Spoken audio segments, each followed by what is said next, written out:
Welcome, ladies and gentlemen, to the first ever round of the Rejectrucks Super Series. Here we are at the streets of Adelaide in Australia. I'm your host, Dan Mullen, and we'll be going through the first ever Rejectrucks Super Series race. The Reject World Race Series is here. All three main divisions of the Reject World Race Series are here. The F3, the F2, and of course the F1 Rejects World Race Series are all here in Adelaide, Australia. So we've got 25 trucks that'll take the starting grid for today's event. 16 laps around this legendary circuit. It's a temporary circuit here in Australia. On the pole is a local Australian, Steve White, driving for the Ursus Racing Team. And Antonio Del Vecchio, one of only two Ram Dakotas in the field, is on the outside of the front row. Row number 2, Dimitri Vitkin, former Life GP driver, and Brandon Cutmore in truck number 3. That's an SHP. We'll get more into them later. Julius Vangeray from Zimbabwe starts 5th alongside local Australian Ryan Zimmer in a Commodore U. On row 4, Jackie Gardner and Ryan Nittlefield, a teammate to Julius Vangeray in the 2 Jefferson Racing trucks. Quinton Voss and Stefan Generic make up row number 5. Quinton Voss, truck 40, that's a very distinctive white truck, and Stefan Generic in a purple and orange 14 truck, that's also a very distinctive livery. Fidrick Arneson, Stephen White's teammate, and former NASCAR driver Manny Geinhardt Jr. in the number 17 truck. Watch out for that truck, truck number 17. Lance Brown in truck 41 and Ryan Foley in truck 15 make up the 7th row. Jochen Marco in truck number 11 and Sandro Sessler in truck number 18 make up row 8. Jochen Marco, teammate to Jackie Gardner. Those two trucks have pretty much the same livery, and the same thing goes with Sandra Sessler in the 18. She is the teammate of Manny Geinhardt Jr. Yuka-Pekka Kankanpa in truck 42 is on the inside of row 9, and on his outside is Micronesian Yaelin Mori. Rick DeGlide Jr. in truck number 7 is on the inside of row 10, and Kanan Ardaglu in truck 54 on the outside of row 10. Sasha Hawk in truck 68 did very well in testing at Phoenix just a couple of months ago, and Wayne Shepard in truck 98, who was very quick in practice, struggled in qualifying. He starts towards the back. Ernesto Raya in truck 10 was the fastest in practice, and David Bloom, the second to the Ram Dakotas in today's field. He's been struggling all week, but that's to be expected, quite frankly. And Terry Stein, Ernesto Raya's teammate in the second to the Rojo trucks, starts at the back of the field in 25th position. He's been struggling a little bit this week, but better things are to come for that team. There's just a couple minutes left in morning warm-up, so let's take a peek at the pole-sitting truck. Truck number 25, driven by Steve White.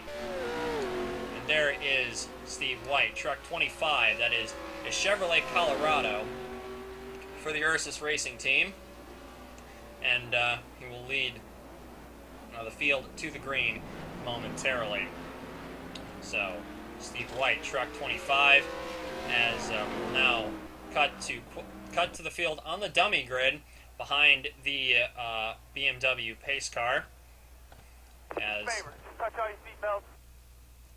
As that was some radio chatter from the pole sitter's truck, as going around for another pace lap because somebody did not get off the dummy grid. So we'll have to get another start here. That was kind of an aborted start because not everyone rolled off the dummy grid. That is. Gentlemen, start your engine! Now let's see if they all actually start this time. That's been a bit of an issue. As the BMW pace car launches off faster than probably the Formula One Reject World Race Series cars.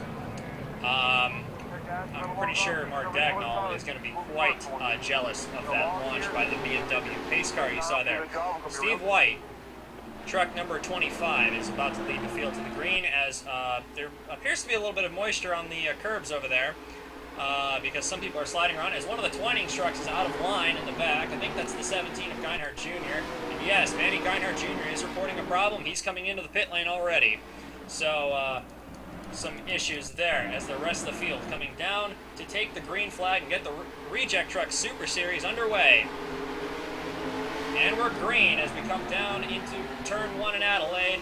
This is a pretty tight chicane, so things could get really messy.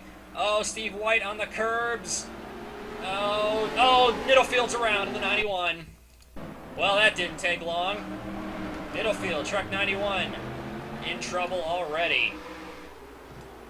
So, rather unfortunately for the Jefferson Grand Prix team, but that was 3 wide, about 3 deep. So I don't know exactly how anyone expected that to be pulled off successfully. There's the TNA. We're focusing on the TNA truck of Wayne Shepherd. There's David Bloom directly behind him. David Bloom's team, that 44 truck, they were convinced that they had built a time machine, but we really don't know what they're talking about. I wonder if they're just hinting at the fact that when Ram actually made these kind of NASCAR-style trucks, but whatever. I think they're all certifiably insane. But back at the front of the field, here you see Steve White, the Australian, with Antonio Delvecchio of Italy hanging right behind him. It looks like the 3 truck of Brandon Cutmore has worked his way up to 3rd. His teammate Rick DeGlide Jr. Oh, looks like White has gone wide as well as Delvecchio. So clearly, these are people having a little bit. Oh, is Cutmore into the pit lane, and Delvecchio thought about coming in, but he's staying out. So the number 3 truck in trouble as well early on. And then we'll go back over replay possibly using what we have available, which is technology equivalent to a VCR. So you'll have to kind of bear with us a little bit. But as Steve White, truck 25 for Ursus Racing, begins to pull away a little bit. He's got a pretty big gap on Delvecchio. As Manny Geinhardt, as Yelene Mori in the pits in the 99, he's got some front-end damage on his Toyota. We'll have to come back and see how that turned out. As we've also got reports Terry Stein as well. We got a visual now. Terry Stein in the pits as well. A lot of damage to the Rojo truck. Brandon Cutmore, of course, he's back on circuit in the number 3 SHP. There's some Acura backing to that team, so we'll have to wait and see how that came about. But first, let's have a little replay of the start. Let's go in the helicopter, looking at Ryan Middlefield. That's the truck we're focused on, the center of the screen. Now it looks like everything just kind of got jammed up. Jackie Gardner came over on him, and so did the 40. And there you see everything just got jammed up as everyone tried to miss it, and they surprisingly ran closer to each other without wadding it up. Now let's go a bit further forward to see what happened to the Micronesian Yelene Mori. Oh, big stack up right here is Arneson. In the 5 is Arneson. Looks like he's got some damage from somewhere. And I have a feeling I know where this is going because I can see Terry Stein in the picture as well. And that's the TNA Wrestling truck number 98 of Wayne Shepherd directly behind him. Waiting to see where he did get all this damage from, because now we're going to fast forward just a little bit. And because that helicopter sound is getting just a little annoying. So, I blame the helicopter for everything that has happened. As, yes, it looks like we've had some problems here with... Yes, looks like Yelene Mori not quite clear of Lance Brown and just kind of moved over on him, and Sandra Sessler sent both of them off the road. And I believe, judging by all that damage at Yelene Mori's Rejectrucks Super Series debut, lasts barely 1 lap. Anyways, the leaderboard you can see on the right side of the screen as we're looking now again at Steve White, who has a 2.5 second lead over Delvecchio, looks like Delvecchio's pulled a little bit away from Dmitry Vitkin ever since they came by the start finish line. And here's another truck, the Jefferson GP team. We have Julius Fangere and Ryan Middlefield. Of course, Middlefield's in trouble already, but they didn't exactly have their livery completed in time, and they didn't get all the sponsor signings done in time for the 91, but it hasn't really stopped them. Both of them were pretty quick, and of course, Middlefield's already in trouble, but Julius Fangere in the 90 running very well already, running in 4th, the Zimbabwean driver. Right behind him, of course, is Stefan Generic, the Gen 10 Racing Team entry. Truck 14. It's another one of the many hold-ins in the field. And right behind him, Foley in trouble. Richie Foley, the 15, as Kinkanpa just barely misses him. That's a lot of damage to the left side of the 15 truck. I have a feeling he's going to be in the pit lane for quite a while, especially after that. That's a lot of left side damage. It looked like he may have just lost it on the curbs. And let's confirm that as we are a quarter distance into the race already. Richie Foley just came in a little too hot, got on the curbs, smacked the wall, got around sideways, and Kinkanpa was put in a bad spot there. He almost piled into that. As Gardner and Quinton Voss now beginning to squabble over what is now 7th place. Not on live at the moment, but Steve White still leading the way. There's apparently nothing new about that at the moment. Going through the field just a little bit, you can see the leaderboard on the right side. Nobody, I think, has been declared officially out of the race, but we'll go live and check that in a minute. Oh, yes, Terry Stein, the 9 truck, and Galen Morey both listed as out of the race. Manny Geinhardt Jr. lap down as Svanjare runs wide. And here comes Stefan Janarek saying, "Thank you very much, sir, for giving me that wide opening. I'm just going to come in and take that." The number 14 truck, the Gen Temp truck, working his way up through the field and looking at podium contention. Remember, points in this series go down to 10th position with a point awarded for the truck who sits on the pole and and another point for the truck who leads the most laps. So very similar to most World Championship point systems that you are familiar with some slight modifications. As you can see, the 22 truck of Del Vecchio beginning to reel in Steve White, but of course, this being the Rejectrucks Super Series, I don't really think we care too much about who's at the front. Let's go look further through the field at Wayne Shepherd, and I didn't just pick him at random. The TNA truck has been pretty fast in all of the practice sessions, so, but he's, of course, he's had some problems, but I noticed that Richie Foley is still on track. He's right in front of him in 15. I wonder if the team in that Ford Ranger is just telling Foley to just stay out and just ride out the damage. We're pretty sure everyone's going to have to stop at least once, but probably not any more than that. Everyone's been trying to get away with as much as they can in pit lane, so this could be a very interesting race as well. We're being told that Ryan Middlefield and Frederick Arneson have both been given black flags by the chief steward, so we're going to have to see when those two will acknowledge those. Of course, both of them are running well down the field right now. There's David Bloom in the 44 truck, who's probably not going fast enough to get a black flag. Sandra Sessler coming into the pit lane in the 18. Wonder if this is to no, this is not to acknowledge a penalty. So Sandra Sessler, truck 18. This may be a scheduled stop. Steve White continues to lead here in the streets of Adelaide, as you see the 22 of Del Vecchio beginning to slowly reel him in. Pretty sure Steve White is just dreading the sight of that Dakota getting closer and closer. It's kind of interesting that Del Vecchio has got the only Ram Dakota that's actually competitive, and I wonder if some of the other teams might be wondering what he's got that they don't. And I'm certainly hoping that Del Vecchio won't be thinking of ramming them off the side of the road. But here's one of the guys we were expecting quite a bit of, Dmitry Vitkin. Of course, drove in the Life GP series back in the early 90s.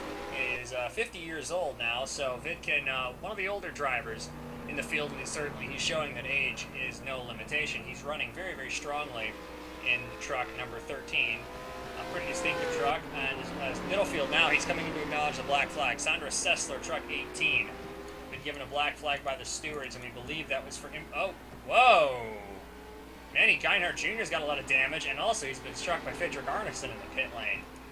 So some drama has been happening over here in Manny Geinhardt land. As Geinhardt leaves the pit lane, and oh, he's a lap down, and there's people trying to dodge around him. And oh, we just cut across DeGlide Jr.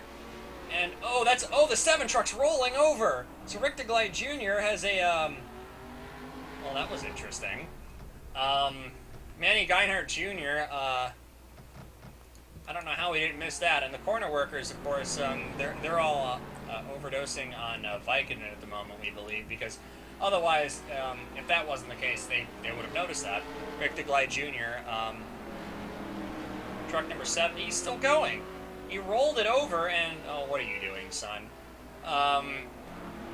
You're not supposed to make David Bloom look like a competent driver, but it might be because of all the damage. I might be being a bit too hard on Rick DeGlide Jr., but even so, that's a lot of damage to the number 7 truck. I'm amazed he's still driving it, and that the stewards are letting him drive it away, I think says enough as well. But then again, the Rejectrucks Super Series officials did say that as long as it runs, it's not a problem. But they wanted to be very clear about the pit-in rules, and we've also been told been told by the stewards that Fidrick Arneson and Ryan Nittlefield, trucks 5 and 91, they've gotten multiple black flags, we believe, for improper pit lane entrance, and both of them have they failed pit entrance so many times that the officials decided to have enough of it and did not let them continue any further.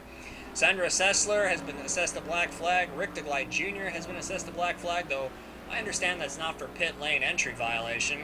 Lance Brown and Jackie Gardner, both of whom were also involved in that earlier incident. Now I wonder, as we now hit the fast forward button, as we haven't quite caught up to where the live feed at the moment, we're about to fix that problem, like so. As Steve White, the leader, comes to lap the number 7 truck, who is, oh, this could be a little interesting.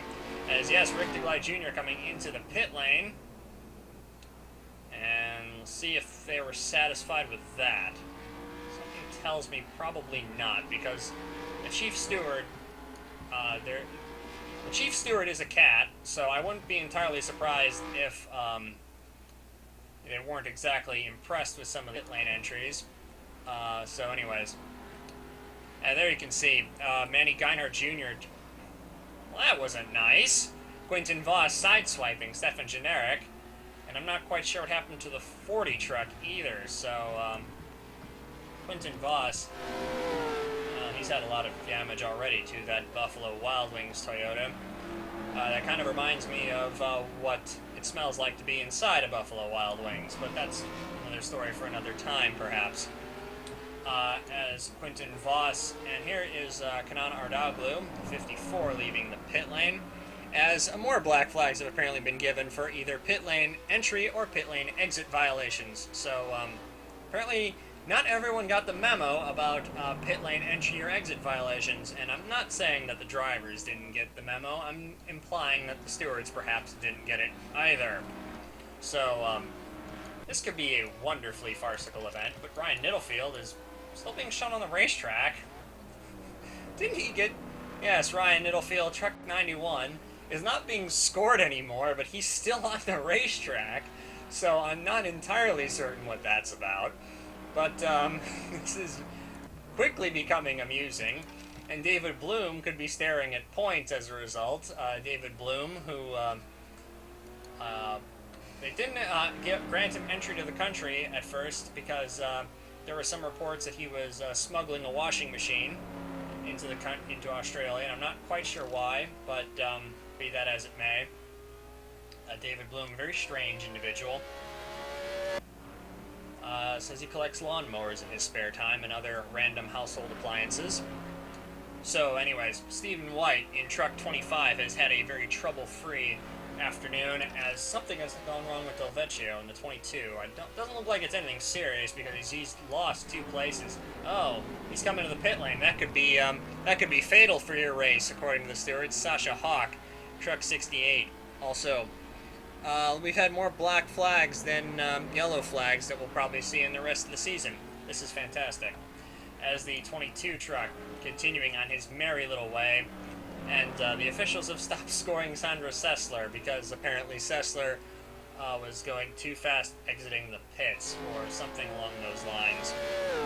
They're not happy with either pit in or pit out with some of these reject truck drivers, and frankly, I think that's just truth in advertising. Anyways, Dmitry Vitkin, truck 13, continuing to ride in 2nd place.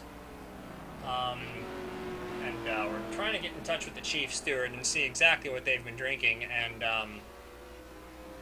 asking them if we could have some, but they're not being nice to us, and they've denied that request. As Dmitry Vitkin in truck 13 has gone into the lead, I presume that's because the 25 has gone into the pit lane, so Stephen White is probably... Oh, I see some left side damage on that truck. Right into the driver's window, I saw a black line. And where did that come from? As they have a blue pit sign for Steve White, and the only thing primarily white with that truck is the pit board, or is the pit crew rather, the pit wagon. Ooh, got hit by Wayne Shepherd on pit out. Now, Wayne Shepherd was going kind of fast, leaving pit lane. Steve White was not actually assessed a black flag, so I wonder if, well, there's no speed limiters in these trucks, because, of course, these trucks are built very similarly to NASCAR trucks, and for anyone who's not aware, in the land of NASCAR, anything electronic that would actually be safe, like a pit speed limiter, is, of course, the work of Satan. So, therefore, there are no speed limiters in these trucks, and I wonder if most of these drivers aren't very familiar with that. Though I wonder, Manny Geinhardt Jr. should clearly be aware of that, though, considering how much damage he had on his truck, I wonder if Geinhardt just decided to screw the rules and keep going anyway. Because there's a lot of trucks that are still running that have been assessed with black flags yet, that have yet to serve them, and you know this is getting a bit ridiculous when David Bloom is running in 10th place. But anyways, the 13 truck of Dmitry Vitkin yet to make a stop. Watching him, his pit speed all the way down the pit lane. He's running at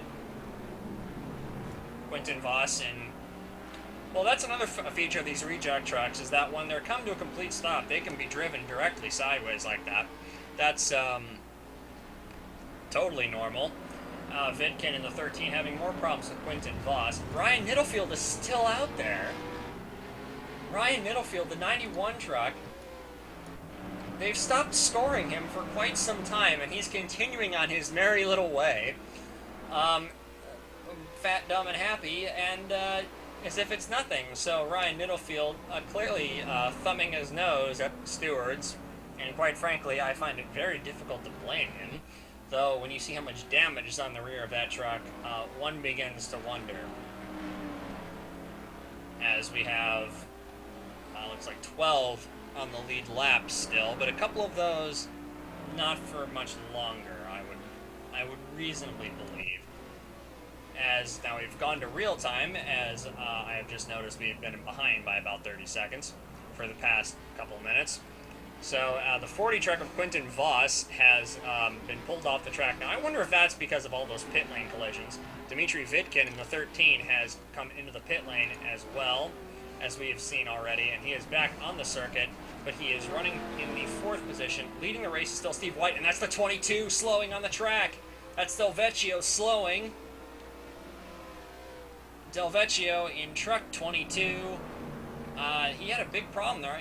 He's running very slowly. I wonder if he's got a rather serious problem with that truck, because he looks okay right now, but at the same time, this isn't exactly one of the fast parts of the circuit in the energy truck.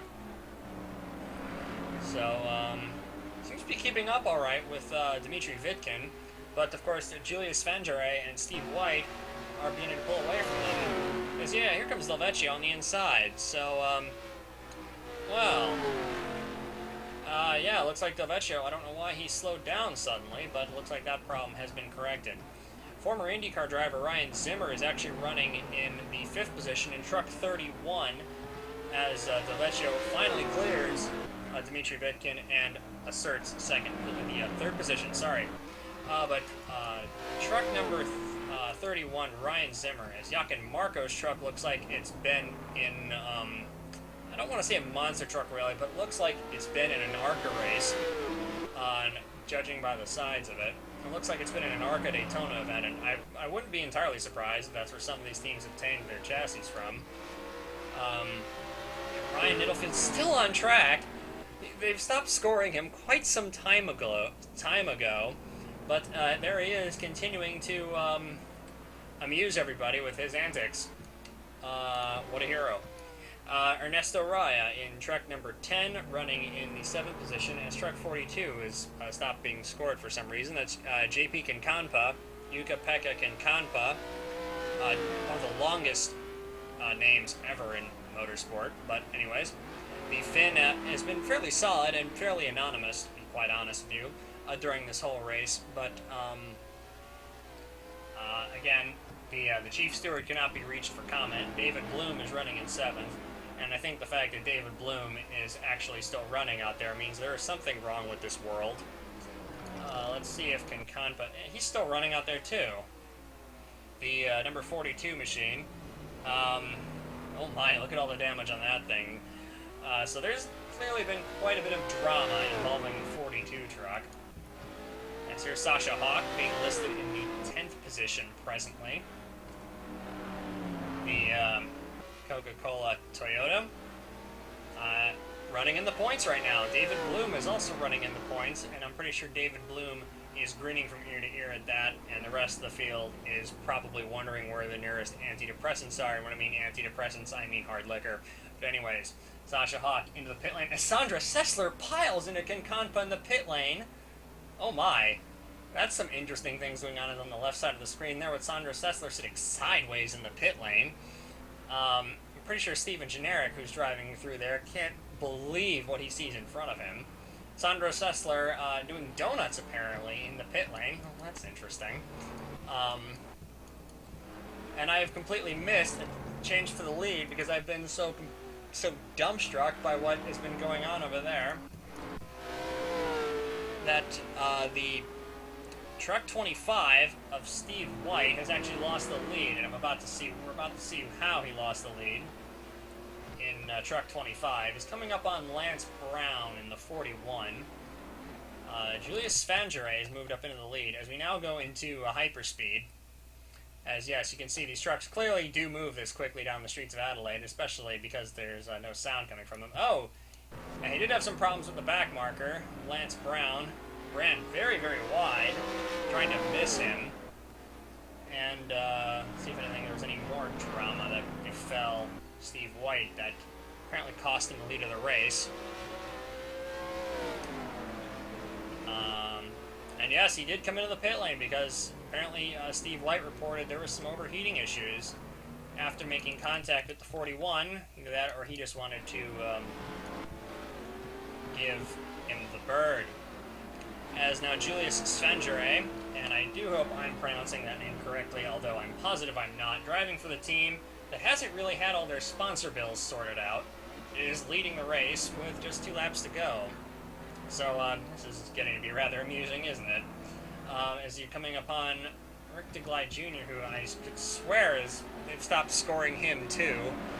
In fact, there's a lot of trucks still running that have been dropped off the scoring monitor. I'm not quite sure how that happened, but okay. Rick DeGlide Jr. running wide and letting some of the leaders go by. 50-year-old Dmitry Vitkin. And whoa, Vitkin taking huge runs there on the number 4 of Jackie Gardner. Now, this is a truck that if it was black flag and being told to pull off the circuit, I don't think I could argue with that because of all the damage it has sustained. As looks like Del Vecchio's really closed in on the back of the race leader, but he's not able to make anything of that because he's sliding all over the place. So Antonio Del Vecchio driving in the Ram Dakota, really trying to get a last gasp charge at it, but we'll have to see if he has enough time to do that. I doubt it. But let's give some people what they've been asking for, and when I mean some people, I mean nobody. We go on board with Antonio Del Vecchio.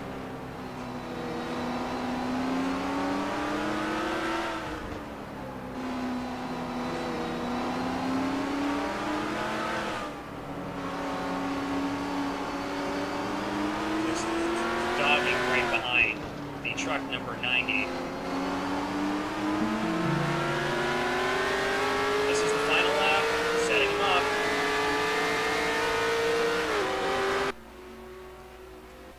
He's got only a couple of corners to go, and Del Vecchio slings on the inside, but he just loses the back end, and Svangere is going to hold on to the lead.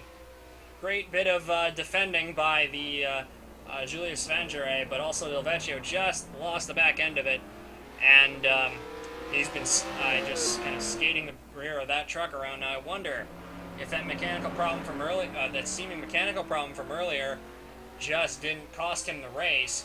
He's got one more corner to go. He's trying, but there's no real line out there. And Julius Svangere off the final corner. Truck number 90 for the Jefferson Grand Prix team. Coming to the line. Del Vecchio peeks out to make a move, but it's not quite enough. as Julius Fangere steals the win. And Antonio Del Vecchio gave him a pat on the back. He tried to make a race out of it, that's for sure. But gave it everything he had, but nothing. Nothing really could. He couldn't really make anything of that. Of course, third is we believe going to Dmitry Vitkin in the 13 truck, the Kazakh driver. 50 years old, comes home with a podium. The 25 of Steve White is going to have to drown his sorrows off the podium. One step, actually 12 seconds shy of the podium. And Brandon Cutmore, truck number 3, rounds out the top 5. 6th place goes to Ernesto Raya. David Bloom comes home in 7th. And I can already hear the kazoos going off in that team because they're too cheap for air horns. So they've gone for kazoos. And the 31 of Ryan Zimmer comes home in 8th. 9th will be Sasha Hawk. And provisionally 10th is Kanan Ardaglu. And the rest of the... after 11th, who was Wayne Shepard. Just about everybody else was stopped. No one else was scored beyond that because of either pit in or pit out infringements. Although in the case of Sandra Sessler, I believe that might have been due to all the pit lane contact. And as you can see, everyone in the Rejectrucks series field didn't exactly like all being dropped off the scoring monitor, so they just kept going on their merry little ways. Anyway, so as you can see, Ryan Middlefield, who was parked, quote, quote, on lap 6, kept going for the whole race distance. So a great bit of unity among the Rejectrucks drivers to just go out and have some fun, regardless of what the officials say. And I believe that that is absolutely fantastic. Of course, when all these trucks pull into the pits, they are magically teleported away. So, the next time we will see the Rejectrucks out in action, for those of you who are looking for some more of this wonderful travesty of a race series, the next time they'll be out, they'll be supporting the International Formula Reject Challenge at the Autodromo Hermanos Rodriguez in Mexico. So, until then, I'm Dan Mullen, and thank you for staying with me for this interesting debut of the Rejectrucks Super Series.